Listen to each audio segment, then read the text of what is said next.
You're watching Tennessee Titans today. Tom Downey here once again for all the latest going around Tennessee, Treylon Burks, and some extension conversation, beginning with one Derrick Henry. Bleacher Report had one move each team should consider making theirs for Tennessee. Not out of receiver, not off the lineup, but rework/extend Derrick Henry's contract. This is not the first time we've talked about this. There was the report from ESPN that Tennessee was open to it, that Henry was open to it, and as we get closer to camp, typically that becomes the window for these types of moves to get done. Now, Henry has 2 years left on his deal, but a pretty high cap hit, no guaranteed money really left, and Henry might be the rare exception to the don't pay running backs theory. Here's what Bleacher Report argued. A reworked or possibly new deal should be in Henry's future. This year, Henry's $15 million salary cap charge is the second largest of any running back. The number increases by $500,000 in 2023. Tennessee can reduce those numbers in the short term, thus creating extra salary cap space that can be used elsewhere. Extending his current deal to make sure the 28-year-old freight train with the majority, if not all, of his career. Here are the 5 largest cap hits in 2022, and pretty big tier breaks, right? $18 million plus for Zeke Elliott, $15 for Derrick Henry, sub-12 for Dalvin Cook, and sub-9 for Christian McCaffrey. Henry's number is the second highest. 15 isn't that outlandish, but if you are convinced he's still the king, it does start to make sense to consider either a totally reworked deal or, I would argue more likely, an extension. That is much easier to do when there's only 2 years left on the contract because you can spread out more of the salary cap charge. Now, Henry's average did dip last year as he was injured for the first time in a long time, but he was also coming off his career best year in 2020. So I do not believe that Henry is that close to hitting that running back wall, so to speak, and suddenly not being any good at playing football. I believe Henry still has several years left on his tires. There will probably never be a true Adrian Peterson or maybe even a Frank Gore anymore with the modern day NFL and even college football, high school with the volume used for those players. But Henry might be your closest thing to it. So do you want the Titans to extend Derrick Henry, or do you not want to and give yourself an out next year when his deal is very cuttable? Why for yes and for no? We'll talk more about Henry momentarily, but this is the pinned comment on today's video. So if the ad break comes on YouTube, that is perfect timing. Take advantage of it. Head down there, Y or N. Now, Henry right now is tied for 5th among the highest paid backs in the NFL. And the conversation here is, okay, how much do you pay him, right? That's a little bit unclear because the running back market after McCaffrey got paid did not continue to go north. It actually kind of flatlined. Teams do not want to pay running backs big money. Henry, I think, falls into the, I'll take not highest paid running back money if I get paid because of the way the market works at the position. Now, Henry's remaining contract is fairly straightforward. $15 million cap charge this year, $15.5 million in 2023. There's $3 million each of that money from already paid out signing bonuses, which means Tennessee could cut him next year and save over $12 million if they want to. A restructure doesn't really save you that much money. It could save you around $6, or probably more like $6 or $5 million if you were to restructure his base salary, somewhere in that range, upwards of 7 even. But if you really want to bring that cap hit down, you extend him. Now, to do that, Derrick Henry wants more guaranteed money. There's no doubt about that. Adding void years doesn't really do much for him from that perspective. A new deal would make sense for Henry. So here's my contract proposal.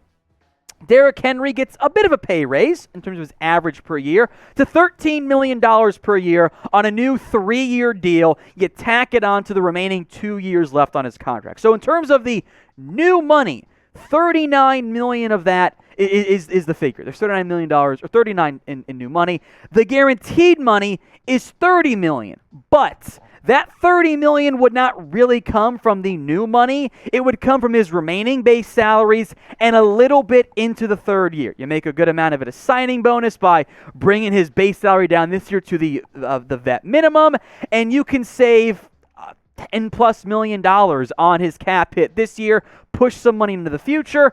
You're not overcommitted to Henry. He's getting a bunch of upfront guaranteed money, some of it in the third year, and 3 years from now, you're right back in the same spot of, is he still playing well, or do we want to move on? I think that's a pretty fair win-win for both sides. When it comes to the new money, the per-year average, what is the most you would pay Derrick Henry? I was a bit surprised when his deal got done initially that he didn't command massive money in the same way McCaffrey, Kamara, and Zeke Elliott did. So with that in mind, let me know. Most you pay Henry per year. In the event a new deal is worked out for Henry, whether it's an extension, a restructure, some void years added, whatever, we'll break it down for you. If you want more Titans videos all season and off season long, hit that big red button and subscribe right now. Let's move now to Treylon Burks, the number 1 pick for Tennessee out of Arkansas. He's been hyped up by CBS Sports. They took a look at the expected production among all the rookie wide receivers ranking the top 5, and Burks checked in quite high on that list, despite missing some time at OTAs and minicamp for whatever's going on, asthma or not. CBS Sports put Burks at number 2 among the rookie wide receiver production expectations. Shockingly, Sky Moore, number 1. I loved him coming out, but he was a second-round pick, and I don't know how much he'll actually produce. I am shocked that Drake London's number 5. Yeah, the Falcons' offense might be bad, but he's their clear-cut number 1 guy. Olave's 3, Garrett Wilson's 4, so some surprising names on that list. But I do think there's a very real opportunity for Treylon Burks to produce in a major way. So I will set a very high over-under for Burks. Vegas' over-under is lower, but we know it's the Titans YouTube channel and everyone takes the over. Over or under 99.5 yards for Burks. Basically, does he get to 1,000 yards in his rookie year? Type O for over, he gets the 1,000-yard mark, or U for under, and he does not. Burks at Arkansas last year, to an extent, was the offense. They put him in the backfield, in the slot. They got him the ball and let him do his dynamic stuff after the catch. And it's not that dissimilar for how the Titans used A.J. Brown in year 1.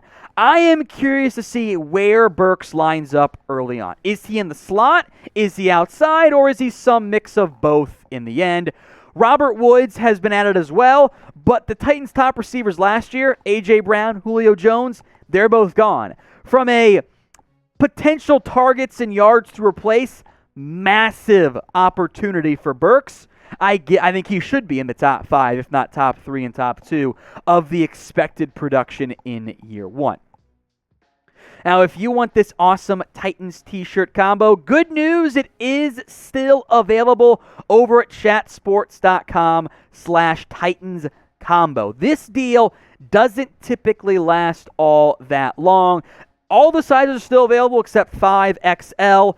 $30 for both of these 2 t-shirts. You have a tough time finding a Titans officially licensed item for $30. You get 2 of them. It's a massive deal. It's on sale for a limited time only. Get yours today, chatsports.com/Titans combo. And that link is in the comment section and in the description of today's video. And we go back to some extension conversation here, this time on one Nate Davis. SB Nation to look at what an extension could look like.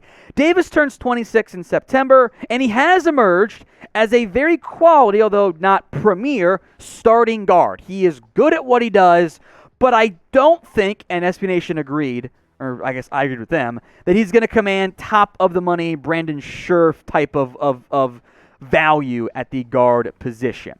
Now, for Davis, he's a good football player. But what that contract ends up looking like is a little bit up in the air. Here was SB Nation's contract idea in line with the Austin Corbett deal, who signed with the Panthers this offseason. 3 years, $9 million per year, $27 million total. Puts him outside the top 5, top 10, into the top 15. I could see maybe a little bit more than that, but I think that's a pretty fair offer for Nate Davis. So what do you want to do with him? Do you want to extend him or no? Type E for extend or type in P for pass. We'll talk some more about Nate Davis, but I want to hear your opinions right now in the comment section. Davis is at his best as a run-blocking, road-grading offensive lineman. His pass play has not been the best. 5 sacks, 5 hits, 23 hurries. Great PFF run grade, relatively speaking. But the reason why I have most interest in extending him is he's the only proven piece at guard. Jamarco Jones, Aaron Brewer I'd like them more as my top backup on the interior, and I have uncertainty at right tackle with hopefully a breakout year from Dylan Radins, third-round pick in Nicholas Petit-Frere, but I do not fully trust what I have going on at the right tackle and left guard spot. Davis brings me stability, and at a young age, that's the type of guy you should want to extend.